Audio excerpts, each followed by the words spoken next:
بسم اللہ الرحمن الرحیم۔ جی جناب، ایک نئی کہانی کے ساتھ ہمارا ساتھ رہے گا اگلے کئی دن تک، اور اس کہانی کا نام ہے اینیمل فارم۔ یہ ایک تمثیلی کہانی ہے، جس میں تمثیلی کہانی کا مطلب یہ ہوتا ہے کہ کہانی میں جو کچھ چل رہا ہے وہ پیچھے حقیقت میں بھی کچھ ہو رہا ہے۔ یعنی کہانی کے جو کردار ہیں وہ تو جانور ہیں، لیکن آپ ان جانوروں کو لے کر اپنی حقیقی دنیا میں بھی کسی کیریکٹر کو اس کے ساتھ جوڑ کر سمجھ سکتے ہیں۔ ایسی کہانی کو ہم کہتے ہیں تمثیلی کہانی۔ جارج ویل صاحب نے یہ کہانی 45 میں 1945 میں لگ بھگ لکھی تھی، اور اس کہانی کو انہوں نے اس زمانے کے پس منظر میں جو کچھ سیاسی طور پر ہو رہا تھا اس کو مینشن کرنے کے لیے ایک بہت اچھا آرٹ کا نمونہ جو ہے وہ لکھا۔ لیکن عجیب بات ہے کہ تقریباً 80-90 سال گزر جانے کے باوجود آج بھی جب ہم اس کہانی کو پڑھتے ہیں تو ہم کو اس کہانی کے کیریکٹرز اور اس کی فلسفی اور اس میں جو لیسن ہے وہ ہم اٹھا کر اپنے ملک پاکستان پر بھی جب لگا کر دیکھتے ہیں تو وہ سارے کیریکٹرز، وہ ساری کہانی پوری کی پوری ہمارے اس پاکستان کے سیاسی نظام، سماجی نظام، ہمارے ہاں جو خبریں چلتی ہیں، خبریں دکھائی جاتی ہیں، ان سب کی عکاسی جو ہے وہ اس کہانی کی تمثیل کے ذریعے ہو رہی ہوتی ہے۔ تو ہم اس کہانی کو پڑھیں گے، بڑی مزیدار کہانی ہے، اور تھوڑا روز پڑھتے جائیں گے۔ کہانی کو پڑھنے کے ساتھ ساتھ اگر ہم اس کہانی کے کیریکٹرز، ان کی باتیں، جو جملے وہ بول رہے ہیں، جو آئیڈیاز وہ اس میں دے رہے ہیں، تھوڑا سا رک کر اگر ان آئیڈیاز کو ہم اپنے ملک پاکستان کے اوپر امپلیمنٹ کریں تو ہمیں اس کہانی کا جو مزہ ہے وہ دوبالا ہوتا ہوا نظر آئے گا۔ تو میں کہانی شروع کرتا ہوں، جارج ویل کی اینیمل فارم۔ تو پہلا چیپٹر ہم شروع کر رہے ہیں۔ مسٹر جونز نے رات میں، یہ مسٹر جونز کون ہے یہ میں آپ کو دکھاتا ہوں۔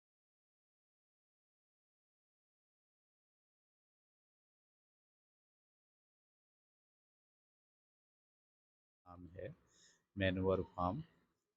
فارم کیا ہے؟ اس میں بہت سارے جانور ہیں، بطخیں ہیں، مرغیاں ہیں، سور ہیں، اور جن کو ہم پکس کہتے ہیں انگلش میں، ڈاگز ہیں، ٹھیک ہے، کبوتر ہیں، گھوڑے ہیں۔ تو وہ اس فارم کو ان جانوروں کے ساتھ یہاں کھیتی باڑی بھی کرتے ہیں، یہاں سور بھی پالے جاتے ہیں جن کو قربانی کے لیے یا جن کا گوشت کھایا جاتا ہے۔ اسی طرح یہاں بہت سارے گھوڑے بھی ہیں جن سے ہل چلوایا جاتا ہے، گائیں ہیں جن کے دودھ کو استعمال کر کے پیسے بنائے جاتے ہیں۔ اسی طرح سے اس فارم میں بہت ساری بطخیں ہیں، مرغیاں ہیں جن کے انڈوں سے، تو بالکل یہ جیسے فارم ہوتا ہے ایک آدمی کا، وہ آدمی یہاں بہت سارے مویشی پال کے ان مویشیوں سے جو آمدنی حاصل ہوتی ہے اس سے وہ گزر بسر کرتا ہے۔ تو جونز جو ہے وہ ایک کیریکٹر ہے جس کا یہ اینیمل فارم ہے۔ اس فارم کا نام اس نے رکھا ہوا ہے مینور فارم۔ تو دیکھتے ہیں اس فارم میں کیا ہو رہا ہے۔ مسٹر جونز نے رات میں مویشی خانے کے گیٹ کو مقفل کر دیا۔ یہ لفظ ہے مقفل۔ مقفل کا مطلب ہوتا ہے تالا لگانا، ٹھیک ہے، یہ سب اس کو بھی سمجھتے جائیں ساتھ ساتھ۔ مقفل کا مطلب ہوتا ہے تالا لگانا۔ لیکن بڑے بڑے سوراخوں کو بند کرنا بھول گئے۔ اس سہو، سہو کے معنی ہوتے ہیں غلطی، ٹھیک ہے، یہ بھی لفظ آپ کو ذہن میں رکھنا ہے۔ سہو، سہو کا مطلب کیا ہوتا ہے؟ غلطی۔ تو اس سہو کا باعث ان پر طاری نشہ تھا، اور لڑکھڑاتے ہوئے لالٹین، وہ لالٹین کی روشنی سے پیدا ہونے والے دائرے کے ساتھ لڑکھڑاتے لڑکھڑاتے مویشی خانے کے صحن سے آگے بڑھے۔ ٹھیک ہے، پی ہوئی ہے انہوں نے ٹائٹ، اور وہ ساری چیزیں بند کر رہے ہیں، لیکن بند کرنے میں وہ بھول گئے سوراخ بند کرنا۔ اپنے جوتوں کو اتار کر دروازے کے پیچھے پھینکا، پھر باورچی خانے سے متصل برتنوں کے کمرے میں بیئر کی بوتل اٹھائی، یعنی شراب کی بوتل، اور آخری گلاس بھر کر پی لی۔ اس کے بعد اپنے بستر پر چلے گئے، جہاں ان کی بیوی پہلے ہی سے خراٹے لے رہی تھی۔ جیسے ہی خوابگاہ کی روشنی، خوابگاہ کا مطلب جہاں وہ سونے، ہمارا سونے کا جو کمرہ ہے اسے ہم اردو زبان میں بولتے ہیں خوابگاہ۔ جیسے ہی خوابگاہ کی روشنی بجھی، مویشی خانے کی عمارت میں ایک سرے سے دوسرے سرے تک ہلچل مچ گئی۔ ٹھیک ہے، وہ تو چلے گئے سونے کے لیے، اور سارے جو اس میں جانور ہیں وہ سب کے سب باہر نکل کے آگے، ہلچل کریٹ ہو گئی۔ اس سے قبل دن میں ہر چہار جانب یہ خبر گرم رہی تھی، چاروں طرف یہ خبر پھیلی ہوئی تھی کہ بوڑھے میجر یعنی نصف سفید سور نے گزشتہ شب ایک خواب دیکھا ہے۔ ٹھیک ہے، تو یہاں جو بہت سارے سور ہیں،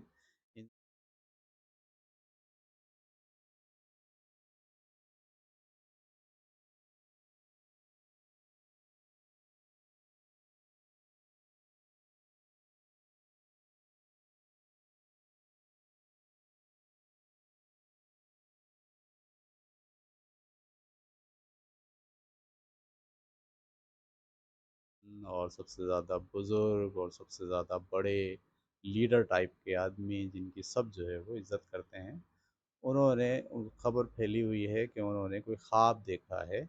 ٹھیک ہے، اور یہ جو خواب ہے جسے وہ دوسرے جانوروں کو سنانے کے خواہش مند ہیں، انہوں نے پہلے سے پھیلا ہوا، بھائی میں نے ایک بڑا زبردست خواب دیکھا ہے، آپ سب لوگ آ جاؤ، مجھے اپنا خواب آپ کو بتانا ہے، اور وہ خواب بہت امپورٹنٹ ہے۔ اور سارے لوگ جو ہے وہ حیران ہو کے اس کے سونے کے بعد، جونس کے سونے کے فوراً بعد، وہ ادھر ادھر سے نکل کے وہ فارم کے بیچ میں آ کے جمع ہو گئے۔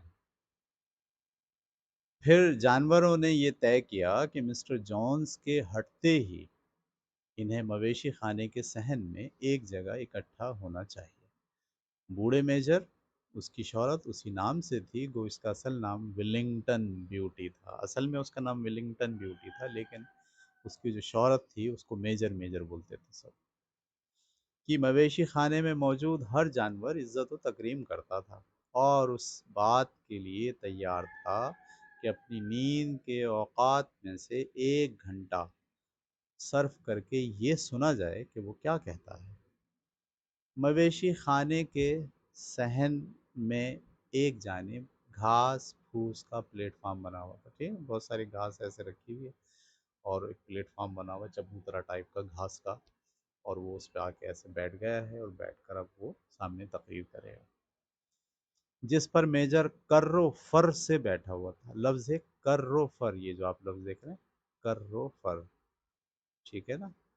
تو یہ جو کرو فر ہے، اس کا مطلب ہوتا ہے بہت اکڑ سے، بہت روب اور دبدبے سے، ٹھیک ہے، یعنی وہ جیسے بہت بڑا آدمی ہوتا ہے، طاقتور آدمی ہوتا ہے، وہ جب بیٹھتا ہے چلتا ہے روب اور دبدبا دکھاتا ہے، تو ہم کہتے ہیں بڑے کرو فر سے جو ہے وہ یہ چل رہا ہے۔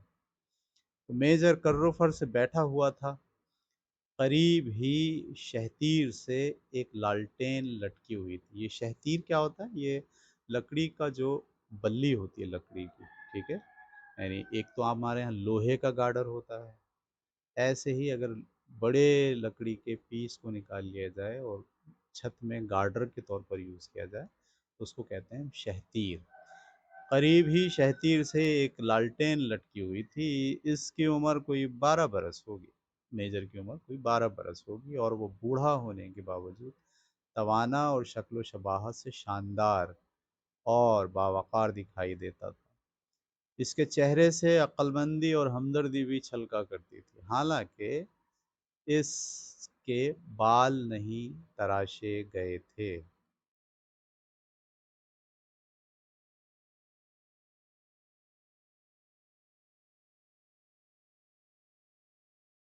لوگ اس کو سننے آئے ہیں، اپنا خواب دکھانا چاہتا ہے۔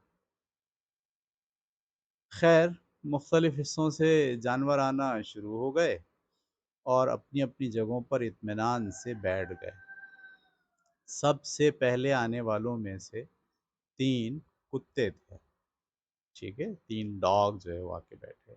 ان میں سے ایک کا نام بلو بیل، ایک کا نام جیسی اور ایک کا نام پنچر تھا، ٹھیک ہے، بلو بیل، جیسی اور پنچر۔ یہ کریکٹر کے نام آپ کو یاد رکھنے، کیونکہ یہی کریکٹر آگے کچھ باتیں کہہ رہے ہوں گے، ہمیں اس کو ذہن میں رکھنا ہے۔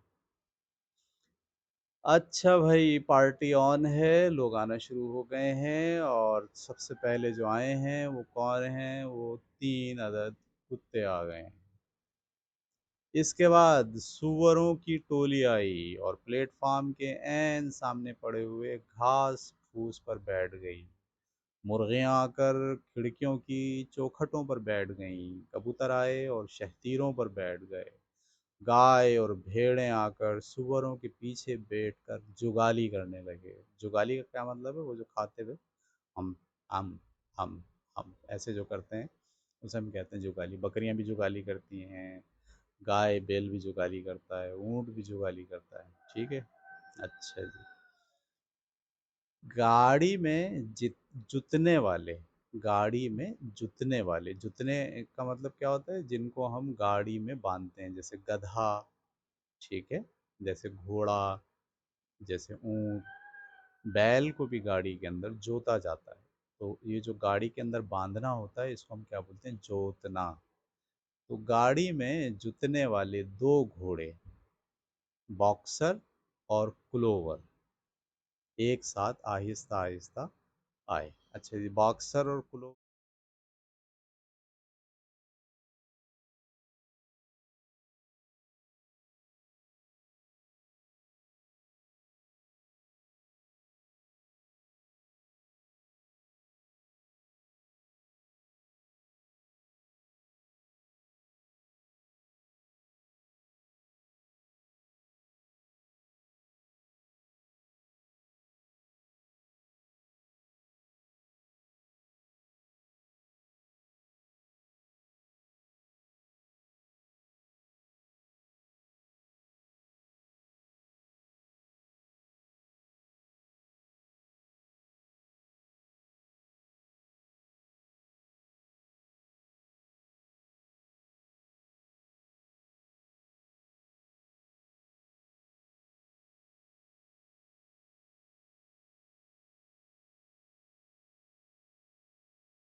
تو 2 گھوڑے باکسر اور کلوور ایک ساتھ آہستہ آہستہ خرامی سے آ کر اپنے بڑے بالوں کے ساتھ اس طرح سلیقے سے بیٹھے کہ دوسرے چھوٹے جانور ان کے پیچھے نہ چھپ جائیں۔ اخلاقی طور پر یہ دونوں بڑے اچھے لوگ ہیں، مطلب یہ جب بیٹھ رہے ہیں تو یہ نہیں سوچ رہے کہ ہم بس بیٹھ جائیں آ کے، بلکہ انہوں نے دیکھا کہ پیچھے والوں کو نظر آ رہا ہے یا نہیں آ رہا ہے۔ اس سے اندازہ ہوتا ہے کہ یہ بڑے ویل مینرڈ، اچھے اخلاق والے اور دوسروں کا خیال رکھنے والے دونوں گھوڑے ہیں۔ کلوور ایک توانا ادھیڑ عمر گھوڑی تھی۔ ادھیڑ عمر کسے کہتے ہیں؟ ایک ہوتا ہے جوان، ایک ہوتا ہے بوڑھا۔ جوان اور بوڑھے کے جو بیچ میں ہوتا ہے اسے ہم کہتے ہیں ادھیڑ۔ ادھیڑ عمر کی گھوڑی تھی جس نے 4 بچوں کو جنم دیا تھا۔ باکسر ایک قوی ہیکل جانور تھا، قوی ہیکل۔ قوی ہیکل کسے کہتے ہیں؟ جس میں بہت طاقت، جو بہت اونچا ہو، بہت لمبا تڑنگا، اس کے ہاتھ پیر چوڑے چوڑے، اس میں مسلز اس کے مضبوط، اس کی ٹانگیں دیکھیں تو بہت اسٹرانگ، اس کے پٹھے دیکھیں تو بہت اسٹرانگ، وہ دوڑے تو تھکے نہیں کبھی، اس کو ہم کہتے ہیں قوی ہیکل۔ ٹھیک ہے جی۔ باکسر ایک قوی ہیکل جانور تھا جس کی اونچائی تقریباً 18 بالشت تھی۔ یہ جو لفظ ہے بالشت، ٹھیک ہے، اس کو بھی آپ سمجھ لیں، بالشت، ٹھیک ہے۔ اصل میں ہم عام طور پر جب بولتے ہیں تو اس میں تے نہیں لگاتے، بالش بول دیتے ہیں۔ یہ جو ایسے ہم ناپتے ہیں نا، ایک بالش، دوسری بالش، ایسے، یعنی اس یہاں سے لے کے یہاں تک کا جو فاصلہ ہوتا ہے اسے بولتے ہیں بالش۔ ہم بالش بولتے ہیں، اصل میں لفظ بالش نہیں ہے، اصل لفظ کیا ہے؟ بالشت ہے۔ اچھا جناب، تو یہ جو آپ کا باکسر ہے، اس کی جو ہائٹ ہے وہ 18 بالشت ہے، یعنی ایک، دو، تین، ایسے زمین سے اگر آپ بالش ناپیں تو 18 بالش تھی، اور وہ دو گھوڑوں کے برابر طاقتور اور مضبوط جسم کا مالک تھا۔ ایک گھوڑا ڈبل اس میں طاقت تھی۔ اس کے منہ پر ایک سفید دھاری تھی جو ناک تک چلی گئی تھی۔ ہماری تصویر میں ہے،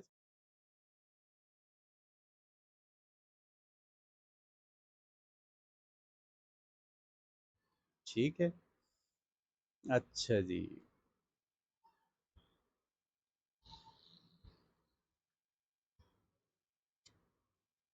اس کے منہ پر ایک سفید دھاری تھی جو ناک تک چلی گئی تھی، جس سے وہ احمق دکھائی دیتا تھا، اور یہ ایک حقیقت تھی کہ اس میں ذہانت مفقود تھی۔ ہاں، طاقت تو بہت تھی، اسٹرانگ بہت تھا، محنتی بہت تھا، کام بہت کر سکتا تھا، لیکن ذہین نہیں تھا، دماغ نہیں چلانا جانتا تھا۔ لیکن اپنی بے پناہ قوت کار کا مطلب کام کرنے کی جو قوت ہے، اور پختہ کردار کے باعث عزت کی نگاہ سے دیکھا جاتا تھا۔ گھوڑوں کی آمد کے بعد سفید بھیڑ، جس کا نام موریل تھا، ایک بھیڑ آ گئی اب سفید بھیڑ، اس کا نام کیا ہے؟ موریل تھا، اور ایک بندر جسے بینجامن کہا جاتا ہے۔ اردو کے اندر ترجمہ کرنے والوں نے اس کو بندر لکھا ہے، اصل میں یہ بندر نہیں ہے بلکہ یہ ایک گدھا ہے۔ میں آپ کو ٹھیک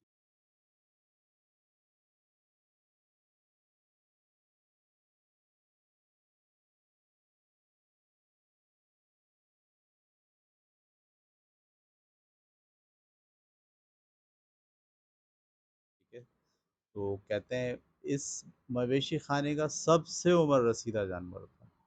کون؟ بینجامن، اور بہت گرم مزاج، یعنی اس کو بہت غصے میں رہتا تھا ہر وقت ایسے۔ تو بینجامن کہا جاتا تھا پہنچے، بینجامن اس مویشی خانے کا سب سے عمر رسیدہ جانور تھا اور بہت گرم مزاج۔ وہ بہت کم ہی گفتگو کیا کرتا تھا، لیکن جب کرتا تو اس کا انداز کرفت ہوتا۔ مثلاً وہ کہتا کہ خدا نے مجھے دم اس لیے دی ہے تاکہ میں مکھیوں کو خود سے دور رکھ سکوں، لیکن جلد ہی نہ دم رہے گی نہ مکھیاں۔ ٹھیک ہے، تو فلاسفیکل بات کرتا ہے یہ، زیادہ تر جو ہے بات کرنے میں فلسفہ بھی بیان کرتا ہے، ویسے بہت کم بولتا ہے، لیکن بولتا ہے تو پھر عجیب باتیں کرتا ہے۔ وہ فارم کے جانوروں کے ساتھ کبھی ہنستا نہیں تھا۔ اگر اس سے سوال کیا جاتا کہ وہ ہنسا کیوں نہیں، تو اس کا جواب ہوتا کہ اسے ہنسی کی کوئی بات نظر نہیں آئی۔ وہ اس بات کو تسلیم تو نہیں کرتا تھا کہ باکسر سے اس کا خصوصی تعلق تھا۔ وہ دونوں اکثر اتوار کو چھوٹے میدان میں ساتھ ساتھ خاموشی سے پھرا کرتے تھے، یعنی ان کی کہیں نہ کہیں باکسر اور اس کی آپس میں دوستی تھی۔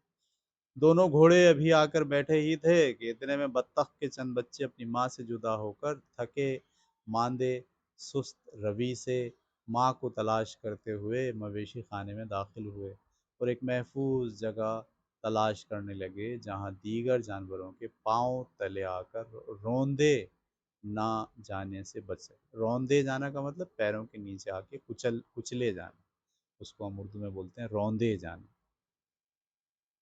کلوور نے اپنی مضبوط ٹانگوں سے ایک حلقہ بنایا جس میں بطخ کے بچے داخل ہوئے اور لیٹ کر سو گئے، ٹھیک ہے، کیونکہ آپ جانتے ہیں نا یہ دونوں جو کلوور ہے اور باکسر ہے، یہ بڑے اخلاقی، بڑے ہمدرد اور سب کا خیال رکھنے والے، تو انہوں نے ان بچوں کو جگہ دی اور آ کے بولا بھائی یہاں کے آپ سو جائیں۔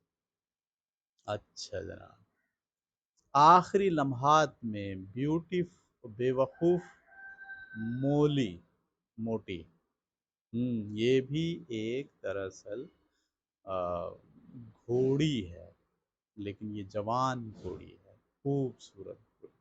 ہمارے ہاں جیسے نئی نئی لڑکیاں جوان ہوتی ہیں، ان کو بڑا شوق ہوتا ہے میک اپ کا، اپنے آپ کو دکھانے کا، اپنے اظہار کا، ٹھیک ہے؟ تو یہ ایک تمثیلی کریکٹر اس کہانی میں بھی ہے، اس کا نام ہے مولی، اس کو بہت شوق ہے بننے کا، سنورنے کا، تعریف کا، صحیح، وہ چاہتی ہے کہ اس کو ربن پہنائے جائیں، اس کو جو ہے وہ اس کے بالوں کے اندر جو ہے وہ مختلف قسم کے ریبنز باندھے جائیں، اس کو پیار کیا جائے، اس کو ہاتھ پھیرا جائے، اس طرح سے یہ مولی ہے۔ سفید براق، ٹھیک ہے، جو مسٹر جونز کی باڑ توڑ کر نکلی تھی، ایک شان ادا سے ہنہناتی ہوئی پہنچی اور سامنے بیٹھ کر اپنی گردن کے سفید بال ہلانے لگی تاکہ لوگ اس کے گلے میں پڑے ہوئے سرخ ربن کو دیکھ سکیں۔ دیکھا آپ نے، اس کو بہت شوق ہے اپنے آپ کو ظاہر کرنے کا۔ سب سے آخر میں بلی آئی اور آتے ہی چہار جانب نگاہیں ڈالی، جیسا کہ وہ عادتاً کیا کرتی تھی۔ اسے کسی گرم جگہ کی تلاش تھی، بالآخر وہ سمٹ کر باکسر اور کلوور کے درمیان بیٹھ گئی اور میجر کی تقریر کے دوران لگاتار خر خر کرتی رہی اور آوازیں نکالتی رہی، اور اس تقریب کا ایک لفظ بھی نہ سن پائی کہ وہ کیا کہہ رہا ہے۔ ٹھیک ہے، یہ بلیوں کا خاصہ ہوتا ہے، وہ آتی ہیں تو وہ دیکھتی رہتی ہیں، ہاں ہیں، ٹھیک ہے، اور کوئی بھی بات کرتے رہے ان سے وہ توجہ نہیں دیتی، بلکہ یوں، اچھا یوں، وہ دیکھتی رہتی، وہ خر خر کرتی رہی، ایک بھی بات اس نے نہیں سنی۔ چلیں جناب آگے لکھتے ہیں۔ اب تمام جانور پہنچ چکے تھے سوائے موسز، کوے کے۔ تو موسز کون ہے جی، اس کو بھی ہم دیکھتے ہیں، آپ کو بتا دیں۔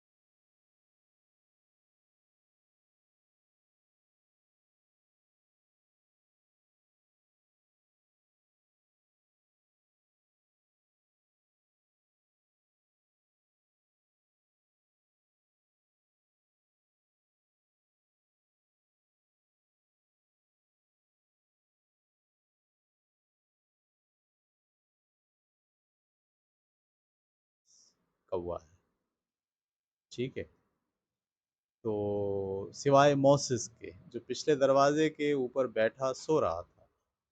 جب میجر نے دیکھا کہ سب لوگ اطمینان سے بیٹھ کر تقریر سننے کے منتظر ہیں، تو اس نے اپنا گلا صاف کیا اور کلام کا آغاز کر دیا۔ ساتھیو، جیسا کہ تم لوگوں کے علم میں ہے کہ میں نے گزشتہ شب ایک عجیب و غریب خواب دیکھا ہے، لیکن میں اپنا خواب بعد میں سناؤں گا، پہلے میں کچھ اور باتیں کرنی چاہتا ہوں۔ ٹھیک ہے، لیڈر ہے یہ۔ دوستو، میرا خیال ہے کہ میں تمہارے ساتھ زیادہ دنوں تک نہیں رہ سکوں گا، یعنی میں مرنے والا ہوں۔ مرنے سے پہلے میں اپنا فرض سمجھتا ہوں کہ تم تک وہ دانائی منتقل کر دوں۔ دانائی کا مطلب عقل، شعور، آگہی، ٹھیک ہے، ذہانت، علم، اس کو بولتے ہیں دانائی، جو مجھے عطا ہوئی ہے۔ میں نے کافی طویل عمر پائی، تنہائی میں بیٹھ کر سوچتا رہا۔ میں سمجھتا ہوں، بلکہ مجھے اقرار ہے کہ میں زندگی کو اچھی طرح سمجھتا ہوں، اسی طرح اس دنیا میں موجود تمام جانوروں کو۔ انہی باتوں کے متعلق میں تم سے گفتگو کرنی چاہتا ہوں۔ ہاں تو ساتھیو، ہماری زندگی کیا ہے؟ تقریر کر رہا ہوں، ہماری زندگی کیا ہے؟ ہمیں اس کا جائزہ لینا چاہیے۔ ہماری زندگی دکھوں اور تکالیف کا مجموعہ اور جدوجہد کا نام ہے۔ اس کے علاوہ یہ بہت مختصر ہے۔ ہم پیدا ہوئے تو ہمیں صرف اتنی خوراک ملی کہ زندہ رہ سکیں، اور جو لوگ سانسیں لے رہے ہوتے ہیں، ان سے ان کی طاقت کی آخری حد تک مشقت لی جاتی ہے، اور جیسے ہی ہم اپنی افادیت کھو دیتے ہیں تو ہمیں انتہائی بے دردی سے بھیانک انجام سے دوچار ہونے کے لیے قصاب کے حوالے کر دیا جاتا ہے۔ قصائی کو بولتے ہیں، قصاب۔ انگلستان کا کوئی جانور 1 سال کا ہونے کے بعد یہ نہیں جانتا کہ خوشیاں کیا ہوتی ہیں، کیونکہ یہ اسٹوری انگلستان میں لکھی گئی ہے، اس لیے اس میں لفظ انگلستان استعمال کیا ہے۔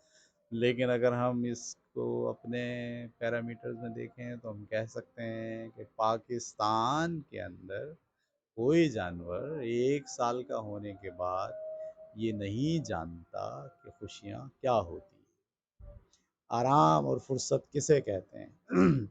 اور انگلستان کا کوئی جانور آزاد نہیں ہے۔ جانوروں کی زندگی دکھوں اور غلامی سے عبارت ہے، اور یہ بات حقیقت پر مبنی ہے۔ یہ تقریر کر رہا ہے، لیڈر ہے وہ۔ کون؟ میجر، بڑا سور ہے یہ، اور وہ لوگوں کو بتا رہا ہے کہ ہم آزاد نہیں ہیں، ہم پھنسے ہوئے ہیں، ہمیں خوشیاں نہیں ہیں، ہم کو کھانے کو نہیں ملتا ہے، ہم جو ہے وہ پیدا ہوتے کے ساتھ ہی 1 سال ہمیں زیادہ سے زیادہ ملتا ہے، اس کے بعد ہم پھر اسی طرح محنت مشقت ساری زندگی جو ہے وہ اس میں لگے رہتے ہیں۔ لیکن کیا یہ بات فطرت کے مطابق نہیں ہے؟ نہیں، اس صورتحال کی وجہ صرف اور صرف یہ ہے کہ ہماری سرزمین کو غربت کی آماجگاہ بنا دیا گیا ہے، ہمیں غریب رکھا گیا ہے جان بوجھ کے۔ ہم فطری طور پر قدرتی طور پر غریب نہیں ہیں، بلکہ کسی نے پلان کر کے ہمیں پکڑ کے غریب رکھا ہے جان بوجھ کے۔ کیا یہ اپنے باسیوں کو بہتر زندگی دینے کی استطاعت رکھتی ہے؟ میں کہاں تھا؟ اچھا اچھا جی، لیکن کیا یہ بات فطرت کے مطابق ہے؟ نہیں، اس صورتحال کی وجہ صرف اور صرف یہ ہے کہ ہماری زمین کو غربت کی آماج کا بنا دیا گیا ہے۔ کیا یہ اپنے باسیوں کو بہتر زندگی دینے کی استطاعت رکھتی ہے؟ نہیں ساتھیوں، ہزاروں بار نہیں، بلکہ انگلستان کی زمین تو بڑی زرخیز ہے، اس کے موسم اچھے ہیں، یہ خود پر بسنے والے جانوروں کو زیادہ اور اچھی خوراک دے سکتی ہے۔ یہ ہمارا واحد فارم 1 درجن گھوڑوں، 20 گائے، سینکڑوں بھیڑوں کی پرورش کر سکتا ہے۔ یہ سارے جانور آرام اور عزت سے رہ سکتے ہیں، جس کے متعلق فی الحال ہم سوچ بھی نہیں سکتے۔ پھر ہم ایسی تکلیف دہ زندگی کیوں گزار رہے ہیں؟ اس کی وجہ یہ ہے کہ ہماری تمام پیداوار انسان اٹھا کر لے جاتے ہیں۔ چنانچہ ساتھیوں، ہمارے تمام مسائل سے پیدا ہونے والے سوالات کا بس یہی ایک جواب ہے، اسے مختصراً یوں کہہ سکتے ہیں: آدمی۔ آدمی ہی صرف ہمارا واحد دشمن ہے۔ اگر آدمی کو منظر سے ہٹا دیا جائے تو ہمارے تمام تکالیف، دکھ، درد اور بے پناہ مشقت سے ہمیں ہمیشہ کے لیے چھٹکارا مل جائے گا۔ آدمی ہی وہ مخلوق ہے جو بغیر پیدا کیے سب کچھ ہڑپ کر جاتا ہے۔ ٹھیک ہے؟ وہ نہ دودھ دیتا ہے، نہ ہی انڈے دیتا ہے، وہ اتنا نحیف ہے۔ نحیف کا لفظ استعمال ہوا۔ نحیف سے مراد کیا ہوتا ہے؟ کمزور، بہت زیادہ، دبلا پتلا، بالکل جس سے کوئی کام نہ ہو سکے، اسے آپ کیا بولتے ہیں؟ نحیف۔ وہ اتنا نحیف ہے کہ ہل نہیں چلا سکتا، وہ دوڑ کر خرگوش کو نہیں پکڑ سکتا، پھر بھی وہ جانوروں کا حاکم ہے، وہ جانوروں سے کام لیتا ہے، پھر انہیں صرف اتنی خوراک دیتا ہے کہ سانس سے ان کا رشتہ جڑا رہے اور وہ بھوکے نہ مر پائیں۔ باقی جو بچتا ہے اس پر اسی کا تصرف ہوتا ہے۔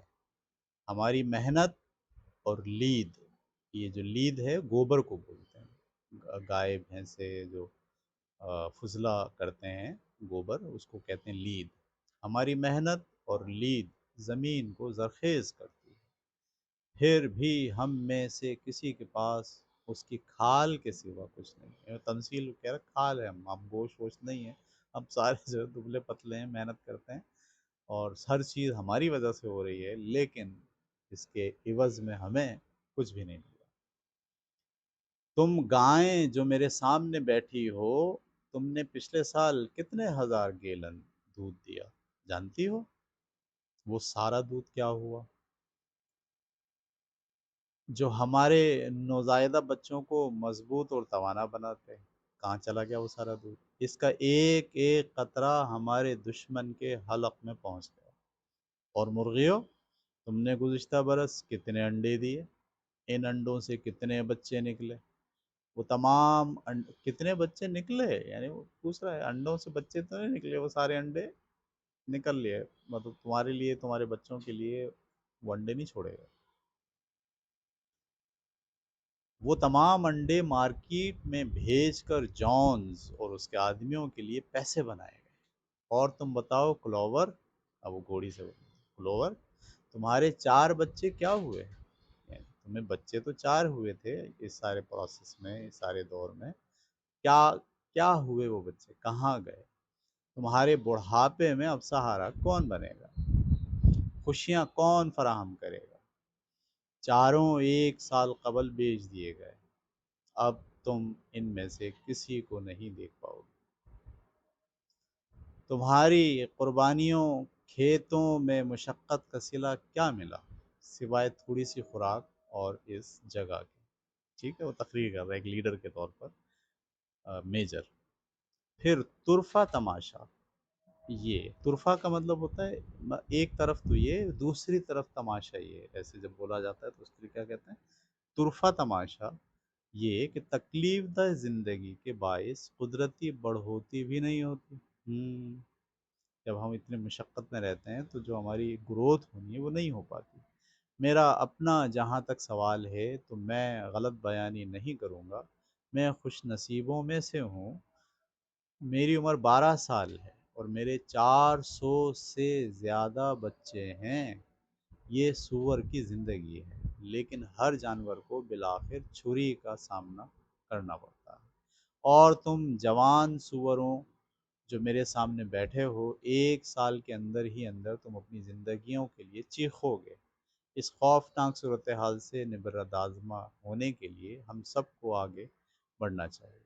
گایوں، سوروں، مرغیوں، بھیڑوں، سب کو اس طرح گھوڑوں اور کتوں کی قسمتیں بھی کچھ اچھی نہیں ہیں۔ تم باکسر، جیسے ہی تمہارے قوا مزمل ہوئے، قوا، ٹھیک ہے، قوا کا مطلب تمہارے مسلز، تمہارے پٹھے، تمہارے اندر جو طاقت ہے، مزمل کا مطلب کمزور پڑی، ٹھیک ہے، یہ 2 لفظ استعمال کیے ہیں اس میں۔ جیسے ہی تمہارے قوا مزمل ہوئے، یعنی جیسے ہی تمہارے پٹھے کمزور پڑے، جونز تمہیں فروخت کر دے گا اس شخص کے ہاتھ جو ناکارہ گھوڑوں کو ذبح کرنے کے لیے خریدتا ہے۔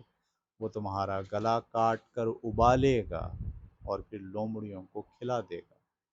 جہاں تک کتوں کا تعلق ہے، وہ تو جیسے ہی بوڑھے ہو کر بلا دانت کے ہوئے، جونز ان کے گلے میں اینٹ باندھ کر تالاب برد کر دے گا۔ تالاب برد کا مطلب تالاب میں ان کو پھینک دے گا اور ان کو ڈبو دے گا۔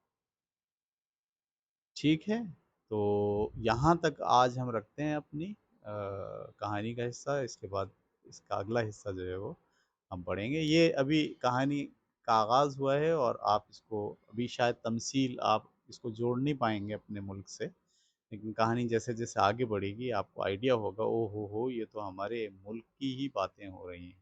ٹھیک ہے، یہ اس وقت سمجھ لیجیے آپ کے جنگ آزادی چل رہی ہے پاکستان کی وہاں بیٹھ کر جو ہے وہ سارے مسلمان لیڈر جو بڑے بڑے ہیں وہ یہ سوچ رہے ہیں کہ جونز کو کیسے بھگایا جائے اور انگریزوں کو کیسے یہاں سے بھگایا جائے، اور وہ بتا رہے ہیں کہ ہمارا ملک، ہمارے لوگ، ہماری سرزمین، ہماری وسائل، ہماری چیزیں، یہ سب آ کے جو ہے وہ جونز لے جاتا ہے، اور ہمیں، ہمارے بچوں کو، ہمارے گھر کو، ہماری زمین کو کوئی ترقی کا موقع نہیں مل رہا۔ لہٰذا اب وہ ایک لیڈر کھڑا ہوا ہے اور وہ کہتا ہے کہ میں نے خواب دیکھا ہے، اور اس خواب کی بنیاد پر ہمیں کچھ نہ کچھ کرنا ہوگا۔ جی، خواب اس نے ابھی بیان کرنا شروع نہیں کیا، ابھی اس نے صرف یہ کہا ہے کہ میں خواب سے پہلے تمہید بیان کر رہا ہے۔ ٹھیک ہے، تمہید کا مطلب ہوتا ہے کہ آپ اپنی بات میں وزن پیدا کرنے کے لیے تھوڑا سا گراؤنڈ بنا رہے ہیں، تو وہ اپنی بات میں جو خواب اس نے دیکھا ہے اس کو بتانے کے لیے وہ گراؤنڈ بنا رہا ہے. تو یہاں تک ہم پڑھیں گے انشاءاللہ.